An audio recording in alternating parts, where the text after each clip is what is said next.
തണ്ണീർമുക്കം. അവിടേക്ക് വന്നേക്കുവാണ് നമ്മൾ. അപ്പം നമ്മുടെ തണ്ണീർമുക്കത്തിൽ നിന്നുകൊണ്ടാണ് ഞാൻ ഇപ്പോൾ ഇൻട്രോ എടുക്കുന്നത്. നല്ല കാറ്റുണ്ട്, നമ്മുടെ വെള്ളത്തിൻ്റെ ഓളമൊക്കെ തട്ടുന്ന നല്ല സൗണ്ട് ഉണ്ട്.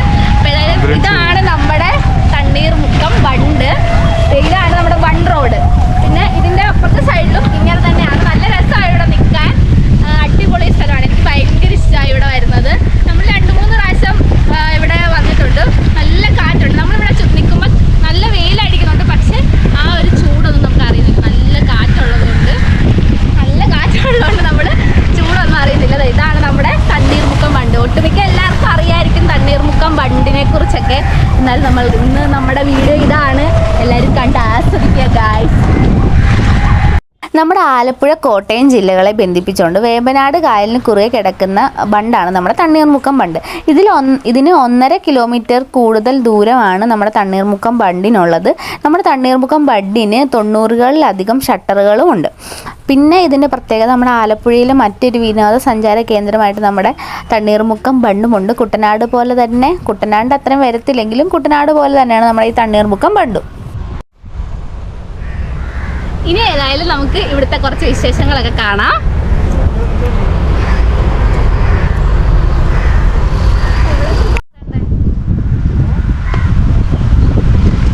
അപ്പോൾ ഇവിടെ ഒരുപാട് ആൾക്കാർ, നമുക്ക് ഒരു ചെറിയ ടൂറിസ്റ്റ് പ്ലേസ് പോലാണ്. ഒരുപാട് ആൾക്കാർ വൈകുന്നേരങ്ങളിൽ വന്നിരിക്കുകയും അല്ലാതെ വൈകുന്നേരങ്ങളിലും രാവിലെയും വന്നിരിക്കാനാണ് ഇവിടെ ഏറ്റവും കൂടുതൽ നല്ലത്. ഇപ്പോഴാണെങ്കിൽ പോലും നമുക്ക് വെയിലുണ്ടെങ്കിലും നല്ല ഒരു കാറ്റുള്ളത് കൊണ്ട് വലിയ ചൂട് അറിയത്തില്ല നമുക്ക്. ഇനി നമ്മൾ നേരത്തെ അപ്പുറത്തെ സൈഡാണ് കണ്ടത്. ഇപ്പോഴത്തെ സൈഡും അതുപോലെ തന്നെ അടിപൊളിയാണ്. ഞാനിവിടെ നേരത്തെ വന്ന് നിന്ന് ഫോട്ടോ ഒക്കെ എടുത്തിട്ടുണ്ട്. നല്ല ഫോട്ടോ ഒക്കെ എടുക്കാൻ അടിപൊളി പ്ലേസാണ്, അടിപൊളി. എനിക്ക് തോന്നുന്നു ഒന്നും കൂടി ഒരു വൈകുന്നേരം ഒരു 4:30-5 മണിയൊക്കെ ആകുമ്പോഴത്തേക്കാണ് ഇവിടെ വന്നിരിക്കാനൊക്കെ അടിപൊളിയായിട്ടുള്ളത്. നമ്മൾ ബാക്ക്ഗ്രൗണ്ട് കാണുമ്പോൾ തന്നെ നല്ല രസമില്ലേ? പിന്നെ ഒരുപാട് ആൾക്കാർ ചൂണ്ടയിടുന്നുണ്ട്. അത് മാത്രമല്ല, ഇവിടെ നമ്മുടെ സ്പീഡ് ബോട്ടിൻ്റെ സംഭവങ്ങളൊക്കെ ഉണ്ട്. സ്പീഡ് ബോട്ട് എത്ര രൂപയാണെന്ന് എനിക്കറിയത്തില്ല. നമുക്ക് ഏതായാലും സ്പീഡ് ബോട്ട് കാര്യം അവിടെ ചെന്ന് ചോദിച്ചിട്ട് പറയാം. സ്പീഡ് ബോട്ടിൽ എത്ര രൂപയാണ്, എത്ര പേർക്ക് പോകാൻ പറ്റുമെന്നൊക്കെ. അപ്പോൾ ഇനി നമ്മൾ ഇവിടെ ചേട്ടന്മാരൊക്കെ ഒന്ന് ചൂണ്ടയിടുന്നുണ്ട്. അതൊക്കെ നമുക്ക് ജസ്റ്റ് ഒന്ന് നോക്കാം.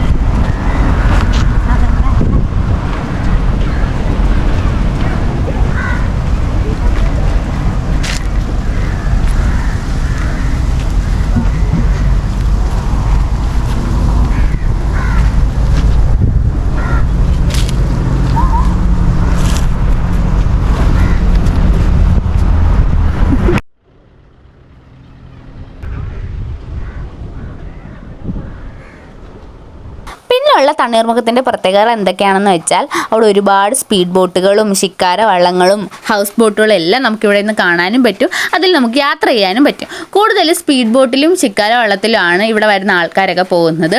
സ്പീഡ് ബോട്ടിലാണെന്ന് തോന്നുന്നു. സ്പീഡ് ബോട്ടിലാകുമ്പോഴത്തേക്കും നമ്മുടെ ചെറിയൊരു ഫാമിലിക്കൊക്കെ പോകാൻ പറ്റും. കാരണം 5 പേരാണ് ഒരു സ്പീഡ് ബോട്ടിൽ കയറാൻ പറ്റുന്നത്.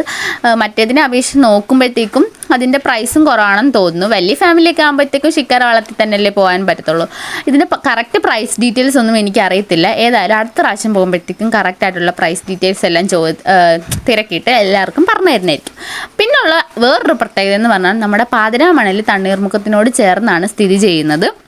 പാതിരാമണൽ എന്ന് പറഞ്ഞത് നമ്മുടെ വേമ്പനാട് കായലിന് നടുക്കുള്ള ഒരു ഐലൻഡ്, ഒരു ദ്വീപാണ് പാതിരാമണൽ.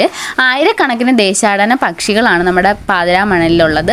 നമ്മുടെ കുമരകം ബേർഡ് സാഞ്ചുറി പോലെ തന്നെ ആയിരക്കണക്കിന് ദേശാടന പക്ഷികളൊക്കെ നമ്മുടെ പാതിരാമണലിലുണ്ട്.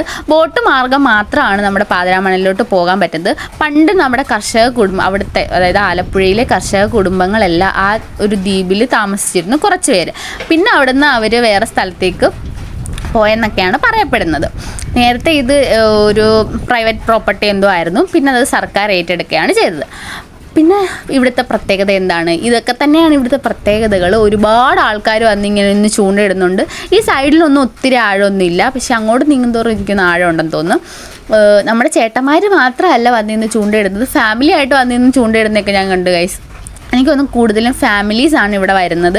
വന്നിന്ന് റിലാക്സ് ചെയ്യാനൊക്കെ പറ്റിയ സ്ഥലമല്ല, അതുകൊണ്ട് കൂടുതൽ ഫാമിലീസാണ്. നമ്മളൊരു 3-4 മണി ആയപ്പോഴായിരുന്നു ഇവിടെ വന്നത്. നമുക്കിനി അപ്പുറത്തെ സൈഡിലോട്ട് പോകാം. അപ്പുറത്തെ സൈഡിലാണ് ഇതിലും കൂടുതൽ കുറച്ചുകൂടെ കാണാനുള്ളത്. അപ്പോൾ ഇതിൽ ഇനി അപ്പുറത്തെ സൈഡിലോട്ട് പോകാം.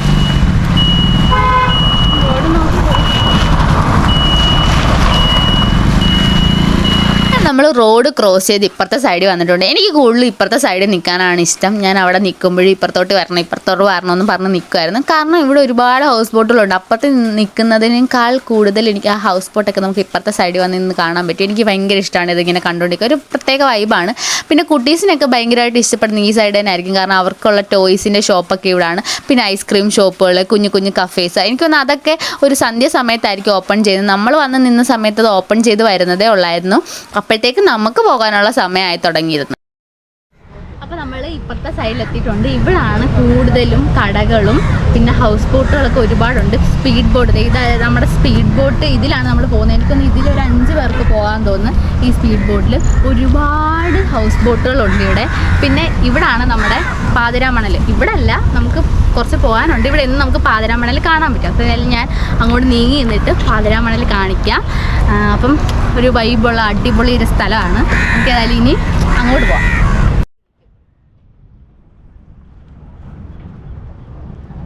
ശരി ശരി.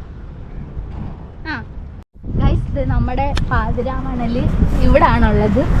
അയ്യോ, ഹൗസ് ബോട്ട് വന്ന് മറഞ്ഞു. ഹൗസ് ബോട്ട് പോയി കഴിയുമ്പോൾ ഇല്ല കാണാൻ പറ്റുമെന്ന് അറിയത്തില്ല. അങ്ങ് കാണുന്നതാണ് പാതിരാമണൽ.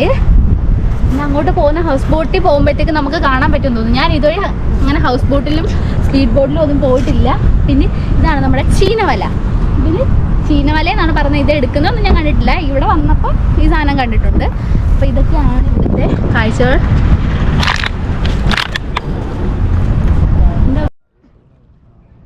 ഗൈസ്, ഇതേ സ്പീഡ് ബോട്ട് കണ്ടോ? ഇതിലൊരു എനിക്കൊന്ന് 5 പേർക്ക് പോകാൻ പറ്റും സ്പീഡ് ബോട്ടിൽ. നമ്മളെ കാര്യം ഇപ്പോൾ പോകുന്നില്ല, കാരണം നമുക്ക് പേടിയാണ് ഗൈസ്. ദേ കണ്ടോ ഹൗസ് ബോട്ട്. ഇവിടെ ഒന്നും കാണാൻ പറ്റുന്നില്ല, പക്ഷേ ഇവിടെ ഒരുപാട് ഹൗസ് ബോട്ടുണ്ട്. ഒത്തിരി ഹൗസ് ബോട്ടുണ്ട്. അതിൻ്റെ കൂടെ തന്നെ സ്പീഡ് ബോട്ടും ഉണ്ട്. ഇതാണ് നമ്മുടെ ചീനവല. കണ്ടോ, നല്ല രസമില്ലേ? നമ്മൾ മറ്റേ വീഡിയോക്കകത്തൊക്കെ കാണാറുണ്ടല്ലോ. ഇതിൽ പാതിരാമണൽ കാണാൻ പറ്റും. ഇത് ഞാനെനിക്ക് തൊട്ട് കാണിക്കുന്നതാണ് പാതിരാമണൽ. പാതിരാമണലിനെ കുറിച്ച് പറയുകയാണെങ്കിൽ അതിന് കുറേ പ്രത്യേകതകളുണ്ട് ഗൈസ്.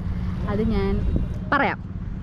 അപ്പോൾ ഗൈസ്, ഞാൻ ഹോസ്റ്റലിൽ നിൽക്കുമ്പോൾ എവിടെ പോയാലും ഞാൻ നന്ദുവായിട്ടായിരിക്കും പോകുന്നത്. അപ്പോൾ ഇവിടെ ഞങ്ങൾ രണ്ടും കൂടെ തന്നെയാണ് വന്നത്. അപ്പോൾ എല്ലാവരുടെയും ഭയങ്കര പരാതിയാണ് ഞാൻ നന്ദുവിനെ പരിചയപ്പെടുത്തുന്നില്ല എന്നുള്ളത്. എനിക്ക് സത്യം പറഞ്ഞാൽ ഒരു അവസരം കിട്ടിയിട്ടില്ല. അപ്പോൾ ഇപ്പോൾ ഒരു അവസരം കിട്ടിയപ്പോൾ നന്ദുവിനെ ഞാൻ പരിചയപ്പെടുത്തണം ഗൈസ്. നന്ദു എൻ്റെ ബെസ്റ്റ് ഫ്രണ്ടാണ്, റൂംമേറ്റാണ്. എൻ്റെ എല്ലാ വീഡിയോ എടുത്തു തരുന്നത് നന്ദുവാണ്. എൻ്റെ വീഡിയോയുടെ എല്ലാം പുറകിലെ കരങ്ങൾ നന്ദുവിൻ്റെയാണ്. നന്ദു മാത്രമല്ല, എനിക്ക് വീഡിയോ എടുത്തു തരുന്ന വേറെ കുറച്ച് പേരോടുണ്ട്. അപ്പോൾ പറയാൻ പറ്റാത്തത് കൊണ്ടാണ് പറയാത്തത്. ഗൈസ്, ഞങ്ങൾ ഐസ്ക്രീമൊക്കെ വാങ്ങിയിട്ടുണ്ട്. ഐസ്ക്രീമും കഴിച്ചു, ഒരു വെള്ളവും പിടിച്ച് നമ്മൾ നേരെ ഇനി പോവാണ്. കാരണം നല്ല മഴക്കോളുണ്ട്, മഴ പെയ്യാൻ നല്ല സാധ്യത ഉള്ളത് കൊണ്ട് പോവാണ്. നമുക്ക് പിന്നെ കാണാം, കാരണം ഐസ്ക്രീം ഒലിച്ചൊലിച്ച് പോകുന്നുണ്ട്. ഓക്കെ ഗൈസ്, അപ്പോൾ നമ്മൾ അടിപൊളിയായിട്ട് മഴ വരുന്നുണ്ട്. നമ്മൾ നേരെ തിരിച്ചു പോവാണ്. നല്ല കാറ്റും നല്ല മഴക്കോളും ഉണ്ട്. ബസ് കയറാൻ വേണ്ടി നിൽക്കുവാണ്. ഇനി ഏതായാലും നമുക്ക് തിരിച്ച് വീട്ടിൽ പോകാം. അപ്പോൾ ഇത്രേ ഉള്ളൂ ഇന്നത്തെ വീഡിയോ. എല്ലാവർക്കും ഇഷ്ടപ്പെട്ടെങ്കിൽ എല്ലാവരും ലൈക്ക് ചെയ്യണം, കമൻറ്റ് ചെയ്യണം, ഷെയർ ചെയ്യണം, സബ്സ്ക്രൈബ് ചെയ്യണം. ഇന്നത്തെ വീഡിയോ ഇതുപോലെ